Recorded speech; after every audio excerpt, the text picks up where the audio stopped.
So, following the 2016 election, there was a large $20 million investment into the Young Turks. And this was really the investment that grabbed a lot of headlines. There was a lot of talk about one of the investors, Jeffrey Katzenberg. Could you please just talk about this investment and also give us some detail on who some of the key players were in this investment? Yeah, sure. So the 20 million came in, I want to say August 2017. Now, obviously, Jeffrey Katzenberg was the big name on the deal, and for a good reason. He's a huge establishment donor, particularly to Hillary Clinton in 2016. He gave the Victory Fund, the Victory Fund, her actual campaign, all the related PACs that she had, of which there were many. He gave them millions, and he gave another millions to Priorities USA that same year. DreamWorks as a company, their employees donated over $400,000 to establishment Democrats, such as Clinton got over 30 grand, Chuck Schumer got over 21 grand, Debbie Wasserman Schultz, she got over 21 grand from DreamWorks. Kamala Harris got about 16 grand. So, Bernie Sanders got like $1,000, and they were all from like really tiny donations from low-level staff. Almost all the executives and higher ups all went with Clinton, even during the primaries. And I'm speaking of DreamWorks here, of which Jeffrey Katzenberg is the CEO. And so it was kind of unsettling to see, such a huge Hillary Clinton mega donor, who we know. I mean, nobody is going to sit here and try to tell you that Hillary Clinton is a progressive, and if they do, they're just lying to you. I mean, there's really no other way to put that, or they're trying to fool you. So it was kind of disheartening to see a progressive outlet such as the Young Turks take so much money, with the man running point for it, being Jeffrey Katzenberg, and such a massive Hillary establishment donor. It just sent all the wrong signals and all the wrong messages. But the thing is that while Katzenberg was getting most of the press time, most of the shine for that deal, is that he wasn't even the main partner on the deal. He was just the big name, right? There were several other companies or firms that got in on the action with DreamWorks and Katzenberg whenever he came in.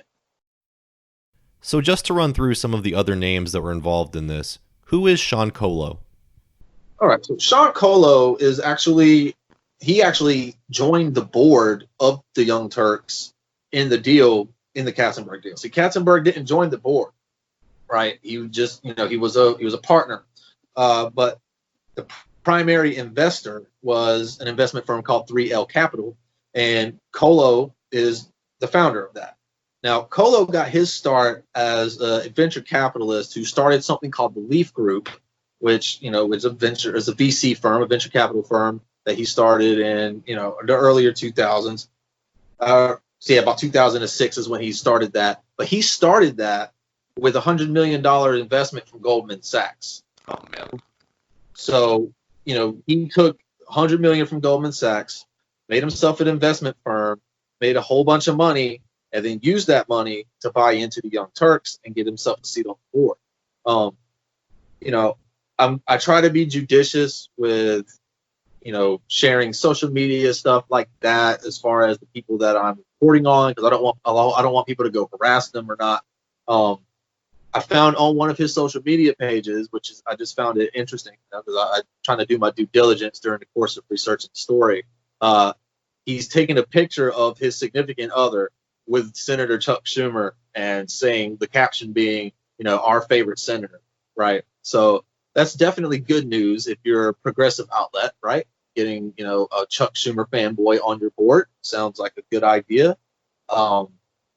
It was just, Colo is he's the big board seat that, and you've noticed that at least one person has joined the board every time they get an investment.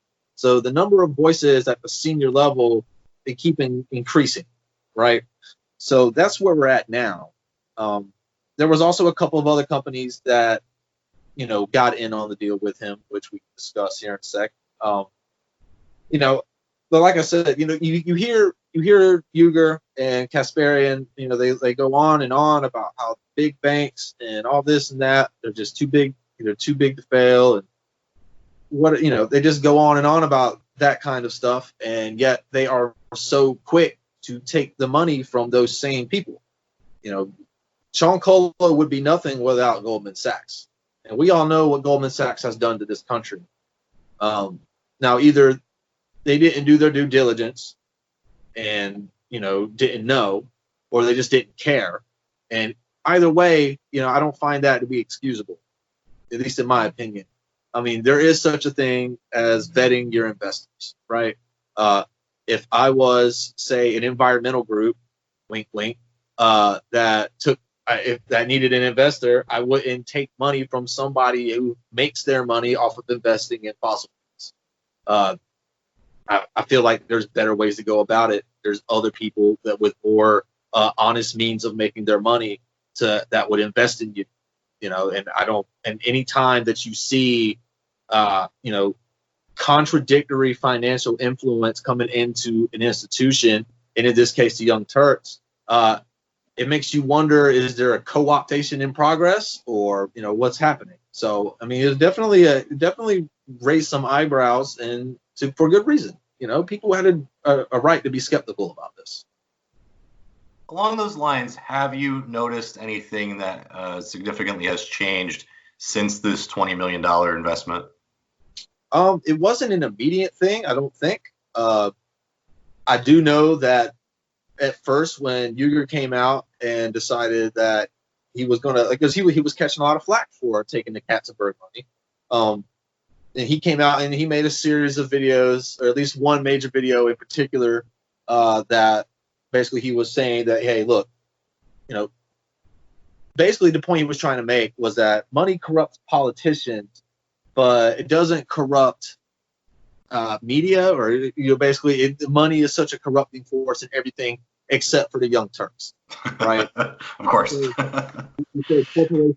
He literally said corporations aren't people, which, depending on your viewpoint, in my opinion, they shouldn't be counted as people, but they are full of people, right? There are people that hire and fire and fund, and they sit on the boards, they make decisions, they literally point the direction that these companies are going to head in.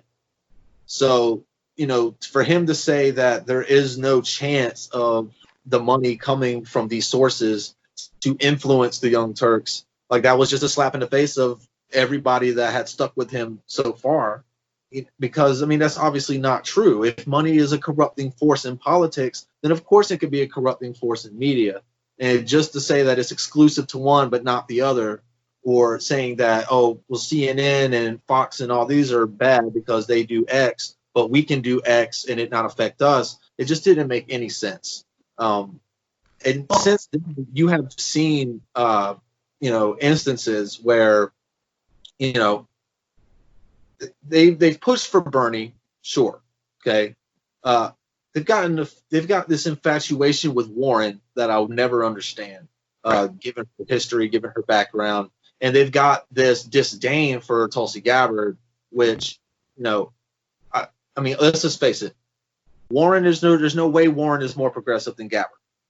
I mean, if you're looking at this objectively, but I mean, you want to make the case for Bernie, fine, but nobody's going to argue with you on that. If you were truly the home for progressives, you would be pushing for a progressive candidate.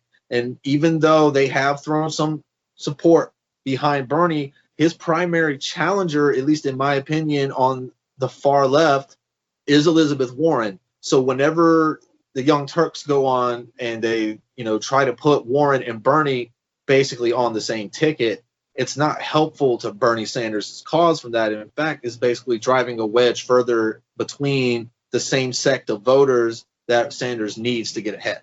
Well, I definitely do want to get into the 2020 election, but before that, I just want to make sure that we cover all of the names and individuals and companies involved in this 2017 deal. So could you please give us a little bit of insight into who Alan Patricof is and what Greycroft is?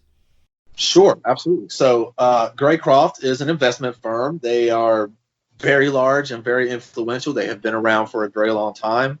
Their founder, Alan Patricof, has also been around and thrown his money around significantly for a very long time as well. when Bill Clinton was president, he was staying the night at the White House as a visitor, with the Clintons. So he's very close to that family. He was Hillary Clinton's national finance director for both her 2008 and her 2016 runs. And she also, or his firm, Graycroft, also handles $1.25 million of Senator Dianne Feinstein's money. So he even made it into Epstein's Black Book, if you can look that up. So I mean, he's a very connected man. There's nobody knows their relationship, and most of the names in that book, you can maybe say that there wasn't anything there, but he is in it, and I just found that interesting because it's 2019. So if you're not cross-referencing, if you're not cross-referencing everything with the Epstein logs, you're doing a disservice, at least because we're all conspiracy theorists now, right? So, Graycroft employees donated $68,000 to political campaigns that cycle, the vast majority of it going to Hillary Clinton. Patricof himself donated $63,000 to Hillary and the PACs that support her. In both of those cases, Bernie Sanders got absolutely zero.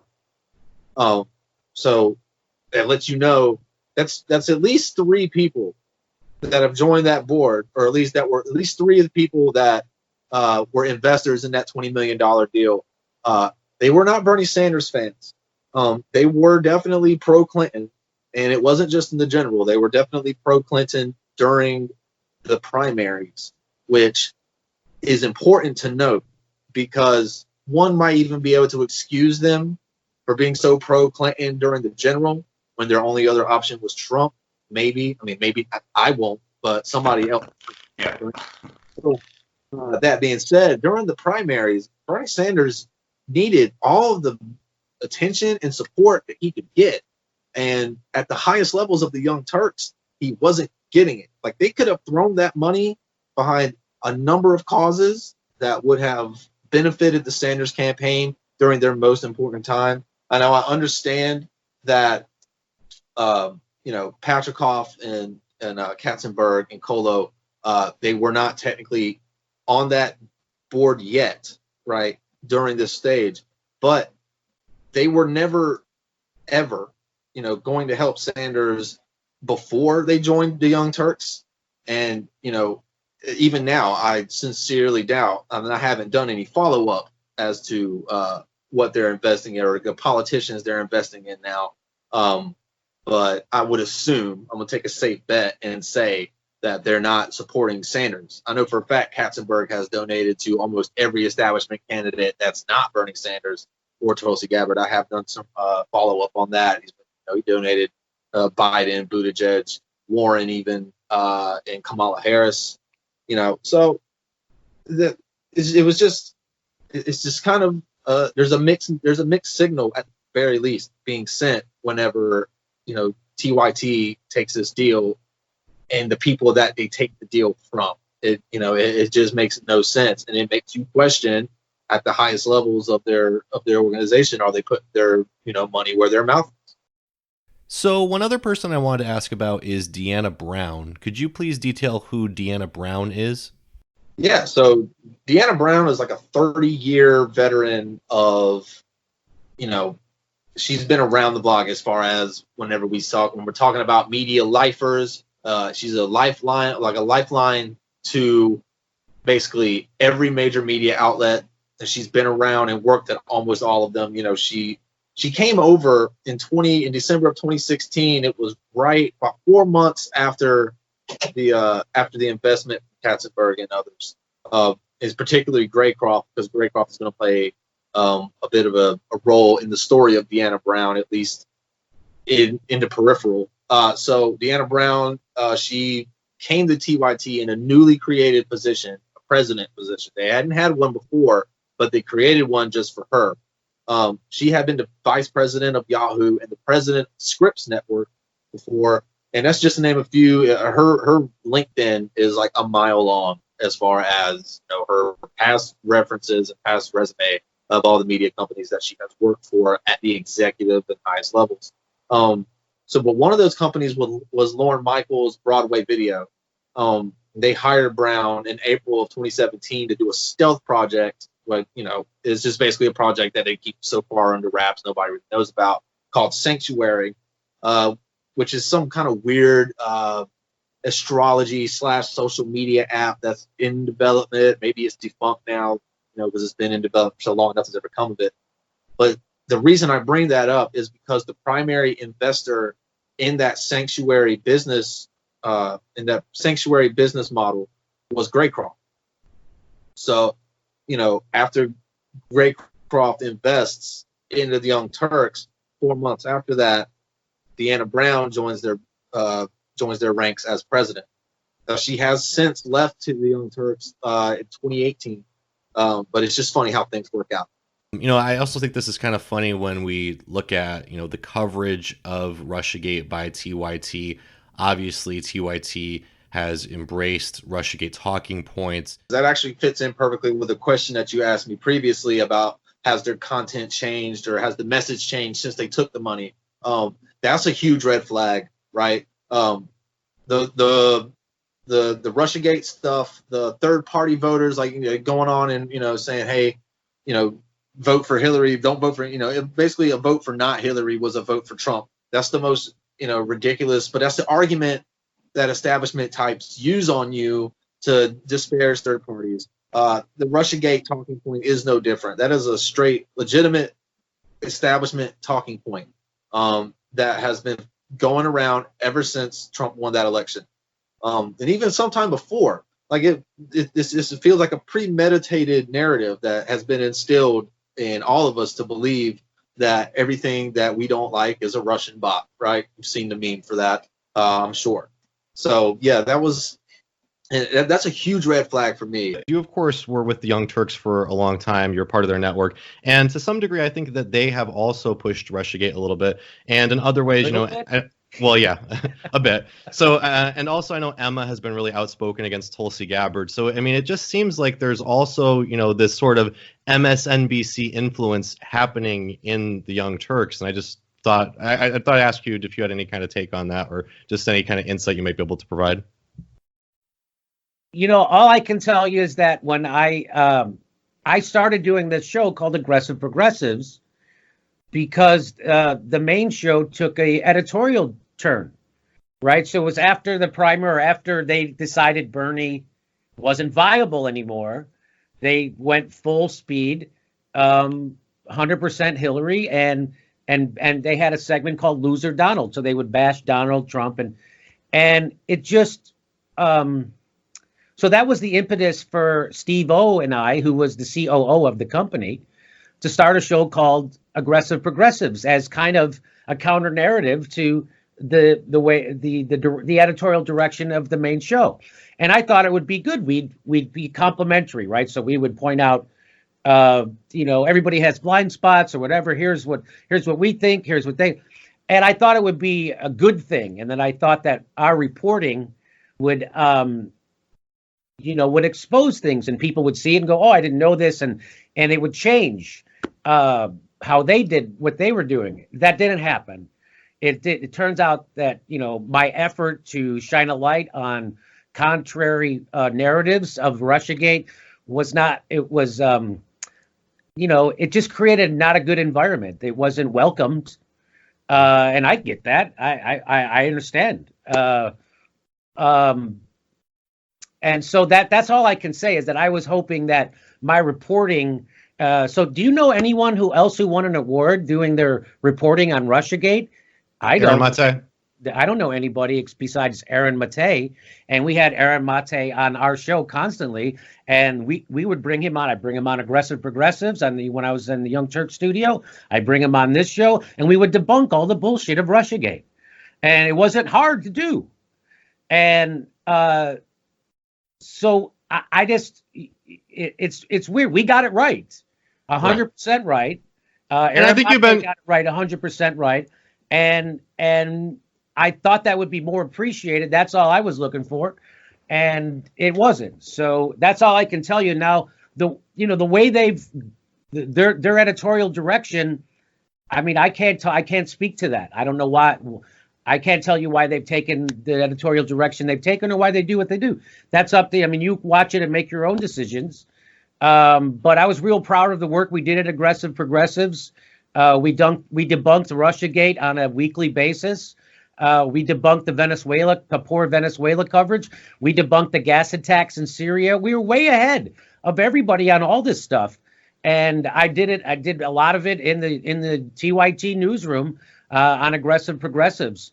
And again, Aaron Mate won an award for that kind of reporting. Of course, they can't give an award to a Jagoff comedian who says fuck every other sentence. So they gave it to Aaron Mate because he had the imprimatur of the Nation magazine. But again, like I said, Aaron Mate is such a generous guy and such a solid dude that he said he shares that award with our show. So awesome. I'm going to accept it. How about that? I'm going to go ahead and accept that. So here we were doing award-winning journalism on stuff like Venezuela, and stuff like RussiaGate, and stuff like Julian Assange, and debunking everybody in the mainstream news media. And so I'm really proud of the work we did there. And it was disheartening to me. I thought that if I kept doing good work and I kept showing, the debunking of RussiaGate, that eventually everybody would catch on. That didn't happen. It was heartbreaking for me. And that's all I can tell you.